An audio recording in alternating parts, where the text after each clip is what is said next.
You hear these student stories, it should motivate your thirst to continue to love what you do.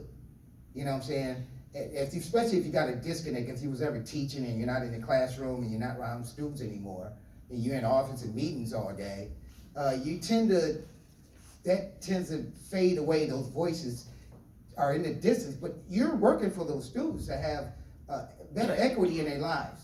You know, a fair playing ground. You know what I'm saying? So student voices, make sure you continue to do that. What I've taken from here, first thing I know is I feel privileged right now. I feel so privileged because it's like I get to be behind the scenes of all the advocates for education, the ones that's fighting for this equity. You know, all these wonderful, sharp minds snapping up and coming up with these questions and answers so quickly. And so that's amazing to me. You guys are definitely on the right, guys and gals, are on the right track. You know, continue to do the work. It's not gonna happen overnight. Do not, run out of energy for this work that you're doing. Don't let the data fool you. Sometimes, we're so into data. Just remember, what you're doing it for, and continue to cross network. I love the networking. Beautiful. Did that answer? Yeah. Okay, thanks. Hi, it's Sarah again. I know we talked separately about the power of advising, and I wanted to say first, thank you for highlighting actual advisors in your presentation. I tweeted about it, so your institution retweeted it already, so right. good for us. Power of social media. Yes. I know we're talking about bringing the student voices, and I 100% agree with that. How do you think we can help change the narrative of advising on a campus so that students see us as teachers and resources rather than just an obstacle to graduation or something like that? Do you have any suggestions? I stated in my poem, don't have the answers to everything. But advising is one of those things, as you heard in my speech, and I highlighted it so well because that was the foundation. I mean, that's what everything of my education was built off of. That initial meeting and setting up that plan. It's gotta be somebody you can relate to, a peer, maybe even somebody in the major that you go into. Those kind of things make things a little easier because you're talking to somebody that's got a degree you're going through, they got that passion, they know the right lanes and in and out, the networking of the faculties is great for adult learners. They got a lot of insight, especially the experienced advisors who's been there for a long time. They got techniques on just sitting with you in a matter of minutes and knowing who you are. And they can, once you make that connection, they're not gonna lie to you. They're gonna tell you, hey, it's not gonna be easy. And I like that kind of honesty. That's what worked for me. But you can't treat enrollment services like it's a car wash. And that happens every time the fall and spring semester comes, especially the fall and spring semester comes. You got 1,000 kids coming in, students are coming in enroll, and you might have a very small staff trying to handle them all, and you just treat them like numbers. And you come out the hallway, Ken, come on. I don't think that works too well.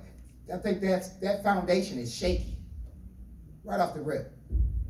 So, you got to network about that stuff. So I'm gonna take a moment of, I guess, personal privilege, and I went back and forth about whether I should say this to you individually without the crowd, or if I should say it in this space. Clearly I chose the microphone to do it. I don't have a question. I just have a twofold thank you. The first is that on the panel yesterday, we talked about what this might look like in terms of success of this whole effort. And I said I could picture a student who's interacting with advising and adaptive learning and preparation all at the same time. So you may not realize that we're all working in tandem for your betterment and your experience, but you're the best example of what could happen when we do decide to put our heads together and do this. The second one is a personal thing for me. I'm one of the few, if only, Black people in this room, and I'm tired of being in meetings where people are talking about how African American scholars are just not making it and finishing at all.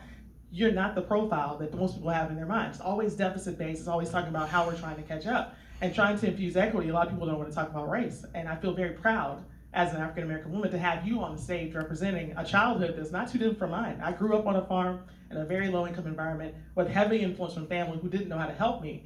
And oftentimes my why gets mixed up in a lot of discussions about data because that's my preference. But I've been trying to hit home the point that it's not just outcomes, it's the experience. And so when you talked about the people who influenced you, I see the tremendous reach that we have as those people. That's right. Who could advocate on your behalf. So That's thank right. you for being such a great example. Thank you, I appreciate that. Thank you. Thank you.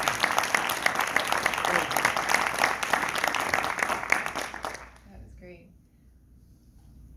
That is- Oops, sorry. Oh, okay.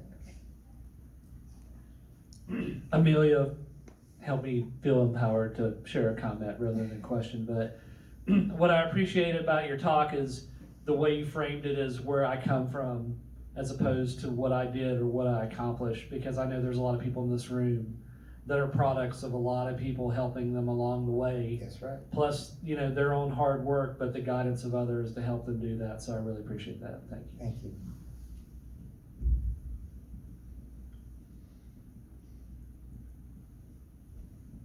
Hello, thank you, Kenneth, for continually championing achieving the dream. We appreciate it. 2 years later, still going strong. I actually have a question, not a comment. So you now take your expertise from your own experience and your own genuine reflection on your experience and put it into practice by helping other adults connect to their educational possibilities. Can you talk a bit about one or two things that you make sure to do with these students and potential students to help them feel like they belong on campus and in education? It's all about the conversation, right?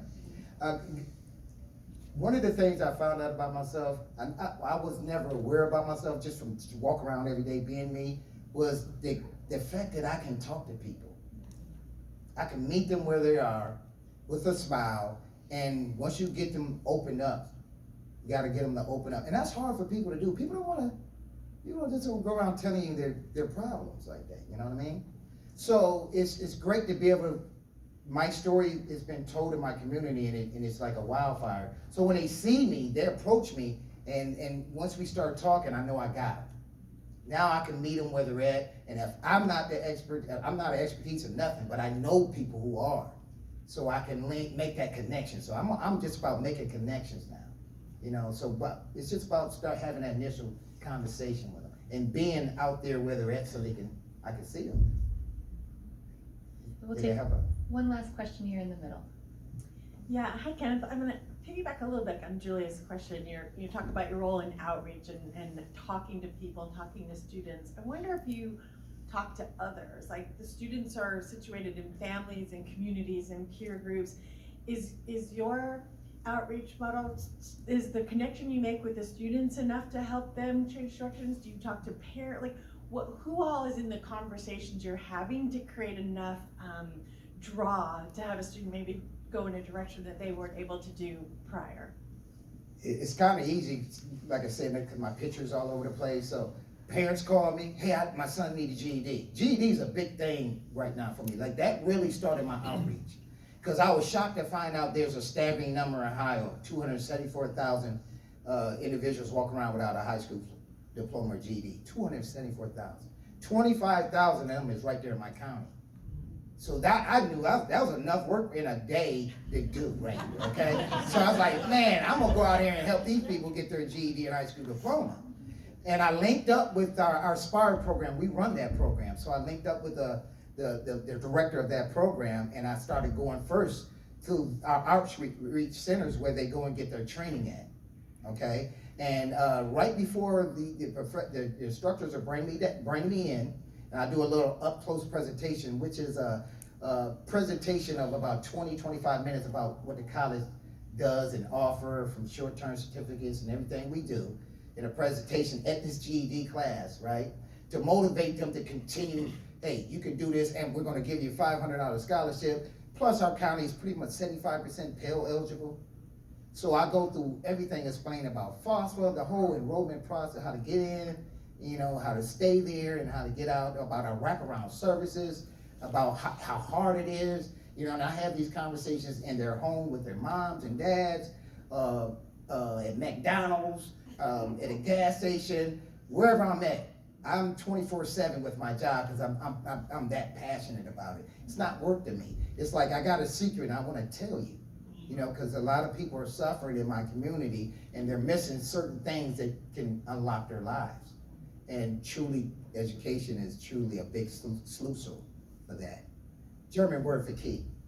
Malcolm knows that, sluicer. Great.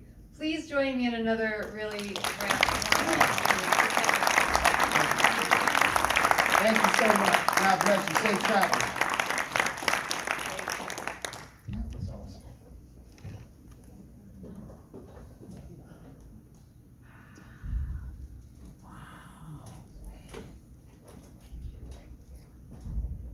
Thank you for those words, Kenneth. The kind of guidance that is love-focused. That's powerful. That's a big difference. It's very powerful. Thank you. I think you've left us with a lot to kind of reflect on. And again, I want to express thanks on behalf of the foundation for not only your talk, but your engagement with us the last few days. You've been present, you've been engaging with the conversations, and you've provided a very valuable contribution. Thank you. So deeply, deeply felt thank you from us. Appreciate it. For modeling that.